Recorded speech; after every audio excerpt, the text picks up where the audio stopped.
Olá pessoal, aqui é o professor Anderson. Vamos para mais uma videoaula de Windows Server e para a aula de hoje nós vamos falar um pouco sobre usuários, criação de usuários e também criação de unidades organizacionais. Para isso nós vamos usar a ferramenta mais utilizada para quem instala o Active Directory, que é a ferramenta Usuários e Computadores do Active Directory. Bom, dentro dessa ferramenta a gente consegue ver aqui do lado esquerdo o nosso domínio criado, que é o botucatu.com. Dentro desse domínio nós temos os containers, built-in, computers, como nós já trabalhamos na aula passada. Aqui em computers nós temos os computadores que foram ingressados já no domínio, e nesses computadores é possível ver as suas características, como a guia geral, onde ele mostra para a gente o nome DNS, o tipo de controlador, a versão do sistema operacional que está instalado, o Service Pack, qual membro esse computador ele pertence e assim por diante. Aqui em Domain Controllers nós temos apenas um, que é o próprio servidor, que nós já fizemos a configuração dele na aula passada. Nesses dois containers nós não temos nada por enquanto. E aqui em Users nós podemos ver os usuários e os grupos que já foram pré-configurados pelo Active Directory. Nós temos o usuário administrador e uma breve descrição dele. Conta interna para a administração do computador /domínio. E como é que eu sei o que é aqui um usuário e o que é um grupo de usuários? É muito simples, eu posso ver de duas formas. Através do ícone, onde tem um único carinha que é representado por um usuário, e onde tem dois significa grupo. Ou até mesmo pelo tipo, ele mostra para a gente aqui usuário e grupos, por exemplo, esse administradores de chaves, ele é um grupo de segurança do tipo global. Esse outro aqui, administradores de empresa, é grupo de segurança universal. Nós temos vários grupos já configurados. Aqui em built-in, a gente consegue ver vários grupos que são bastante interessantes, como por exemplo os operadores de impressão. Operadores de impressão são os membros que podem administrar impressoras instaladas em controladores de domínio. Então, se você quer administrar as impressoras, aquele usuário, aquele funcionário que você quer delegar a ele essas funcionalidades, você inclui ele dentro desse grupo. Temos também operadores de cópia para quem quer fazer backup, grupo de administradores, todos aqueles que têm acesso completo e restrito ao computador de domínio, grupo de usuários, enfim. Nós temos alguns grupos pré-carregados, mas também podemos criar os nossos próprios grupos com os nossos próprios critérios de acesso. Então vamos lá, é interessante que quando você cria usuários, às vezes é muito comum a gente ver em algumas empresas ele criar usuários de qualquer forma e misturar tudo e fica muito difícil de a gente aplicar depois as diretivas de segurança, as políticas. Então é interessante que ao criar você faça uso das unidades organizacionais. E a criação da U ela pode ser feita de algumas maneiras. Muito comum é usado o critério geográfico, como por exemplo, vamos imaginar que você tem unidades espalhadas por todo o Brasil. E aí você pode ter uma U Brasil, e aí você segmenta ela pelos estados. E dentro dos estados você coloca as cidades a qual pertence aquela unidade. Como por exemplo, tem a cidade de São Paulo, do estado de São Paulo. São Paulo, Campinas, Guarulhos e assim por diante. Um outro critério adotado é pela empresa, pela corporação. Então eu coloco uma U com o nome da minha empresa e lá dentro eu coloco uns departamentos, compra, quem pertence a essa compra vai estar dentro dessa unidade, financeiro, tecnologia e assim por diante. Eu vou criar a minha, clicar com o botão direito para fazer isso, a gente clica com o botão direito em cima do nosso domínio, novo, unidade organizacional. Vou dar o nome de TI Fácil e vejam que aqui embaixo nós temos uma seleção, proteger container contra a exclusão acidental. Quando isso aqui está selecionado, o usuário é impedido de fazer a exclusão de forma acidental, ou seja, se ele apertar o botão para deletar, ele não vai ter permissão. Então eu vou criar dessa forma, depois eu crio sem essa proteção para vocês verem o possível problema que pode ter se isso aqui não estiver ativado. Agora dentro de TI Fácil, eu vou estruturar com os departamentos da minha empresa, departamento de compras, vou criar aqui um outro chamado financeiro, vou criar um outro chamado TI, e dentro de TI eu vou criar dois departamentos. Vou imaginar que eu tenho o departamento de infraestrutura e o departamento de suporte. Então vou criar aqui infra, e aqui em TI, botão direito, novo, unidade organizacional, suporte. Porém, o suporte eu vou deixar sem a proteção de containers. Vou dar um OK. E agora vamos fazer o seguinte, eu vou aqui em infra e vou tentar apagar. Eu posso apertar o delete ou esse X, que é de excluir. Vou clicar aqui no X Ele pergunta: tem certeza que deseja excluir essa unidade chamada infra? Vou dizer que sim. Em seguida, ele já mostra para a gente essa mensagem. Você não tem privilégio suficiente para excluir infra ou este objeto está protegido contra a exclusão acidental, que foi a seleção que nós deixamos. Agora eu vou fazer isso em suporte para vocês verem. Vou excluir. Ele pergunta se deseja excluir, vou dizer que sim.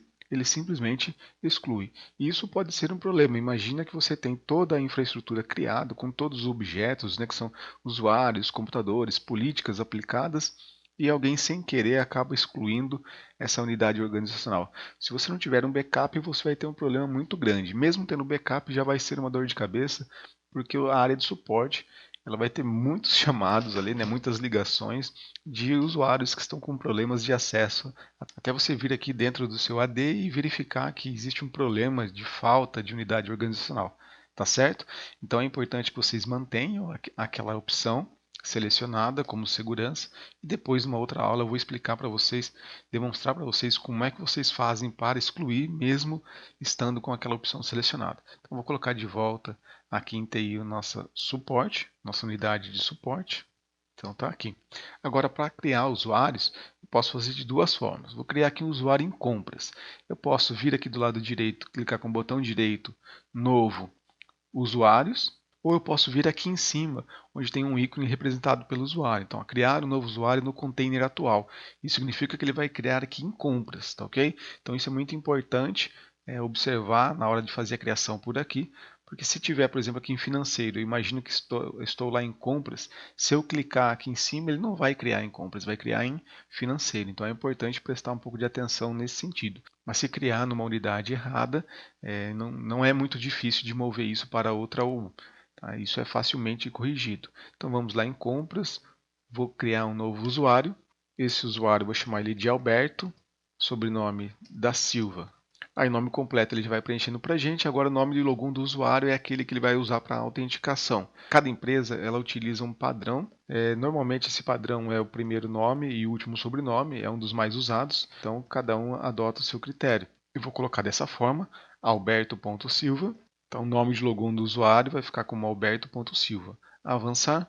Senha. A Microsoft ela recomenda duas senhas. Uma é o mudar @123 com M maiúsculo e a outra é password, P maiúsculo A cifrão cifrão W0RD. Eu vou usar como eu trabalho na maioria das empresas que eu dou suporte, que é o mudar @123 com M maiúsculo. Mas aí em casa você pode adotar a senha que você quiser.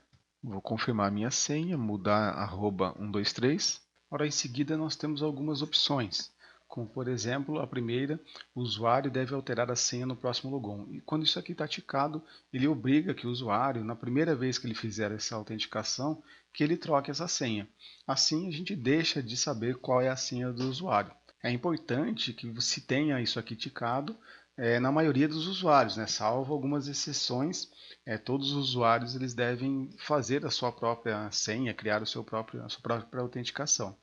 A segunda opção é o usuário não pode alterar a senha. Então, quando você tem aquele usuário que sempre está esquecendo a sua senha, de alguma forma ele nunca consegue lembrar, é interessante habilitar essa opção. Assim, o usuário tem aquela senha e dificilmente ele vai se esquecer quando ele trocar. A terceira opção é a senha nunca expira. Isso eu vejo muito dentro de empresas, dentro de fábricas, quando você tem um usuário que é um padrão, é utilizado por muitas pessoas e ele serve às vezes como uma linha de produção, por exemplo. Então você precisa que todos os seus funcionários façam uma autenticação para usar um determinado sistema. Isso não vai influenciar na segurança da sua empresa porque é um único sistema que tem acesso àquele usuário. Então é interessante aí criar um usuário padrão, onde todos vão fazer essa autenticação e deixar essa opção da senha nunca expirar. Porque sempre tem algum engraçadinho que vai lá, vai trocar essa senha e aí os colegas vão ficar ligando no suporte pedindo que essa senha seja alterada ou que não está conseguindo fazer a autenticação dentro da empresa. O último é a conta desabilitada, que é o caso daquela conta de convidado. Você tem um funcionário que foi contratado, mas ele está passando por um período de integração, mas você já quer deixar esse usuário feito, essas configurações já prontas para o usuário utilizar assim que ele chegar na sua empresa, você deixa essa conta desabilitada. Lembrando que a senha inicial é uma senha padrão, ou seja, todos os funcionários da empresa sabem qual é essa senha padrão, essa senha inicial, então é um risco criar esse usuário e deixar essa senha habilitada para qualquer um utilizar. Então nós deixamos ela como desabilitada e assim que ele entrar dentro da empresa ele vai ligar no suporte pedindo para fazer essa habilitação da sua conta. Então vou deixar que o usuário deve alterar a senha no próximo login. Vou clicar em avançar e concluir. Vou criar mais alguns usuários dentro de cada uma dessas unidades organizacionais. Vou criar aqui o Carlos Alberto e o nome de login dele vai ficar carlos.alberto. Avançar, a senha é mudar @123. Vou confirmar a senha com mudar @123. Deixar para que o usuário altere no próximo login. Avançar e concluir. Vou criar mais um usuário aqui em financeiro. Vou chamar ele de Felipe Garcia e o nome do usuário felipe.garcia. Avançar, senha mudar @123 e vou confirmar essa senha com mudar @123. Vou dar um OK e o concluir e a gente segue essa linha com todas as outras unidades organizacionais. Então isso deve ser feito sempre quando você vai fazer a implantação na sua empresa, criar as suas unidades organizacionais de acordo com o critério da sua empresa, que pode ser ele departamental ou geográfico. No meu caso aqui eu criei uma unidade departamental. Agora eu vou até o meu sistema cliente, onde eu vou fazer a autenticação desses usuários. Primeiro eu vou criar com o Alberto da Silva. Então, estou aqui no meu cliente, vou dar um logoff nessa máquina, vou inserir agora o Ctrl Alt Del e vou trocar de usuário. Vou dar um nome para ele aqui, Carlos, ou melhor, Alberto, né? Nós vamos usar alberto.silva e a senha mudar @123. Ok? Ele dá a mensagem, a senha do usuário deve ser alterada antes de fazer o login pela primeira vez. Se eu clicar em cancelar, ele não vai deixar eu fazer a autenticação, ou seja, eu sou obrigado a fazer essa troca sempre quando eu tenho aquela opção de usuário deve alterar a senha no primeiro login. Então, alberto.silva, vamos novamente colocar a senha mudar @123 e vou dar um OK. Agora ele pede para a gente digitar a nova senha e confirmar ela. Vou colocar a minha senha, vou confirmar essa senha. Avançar, ele vai alterar essa senha, a senha foi alterada e agora ele vai criar o perfil, porque é a primeira vez que esse usuário está autenticando nesse computador. Feito isso, o usuário já pode utilizar toda a infraestrutura que foi criada e continuar o seu trabalho usando esse computador. Na verdade, agora ele pode usar qualquer máquina que faça parte do domínio que nós criamos, tá certo? É assim que a gente cria usuários e OUs dentro do Active Directory. Espero que tenha ajudado vocês. Se tiver alguma dúvida, postem aqui embaixo. Até a próxima aula. Tchau.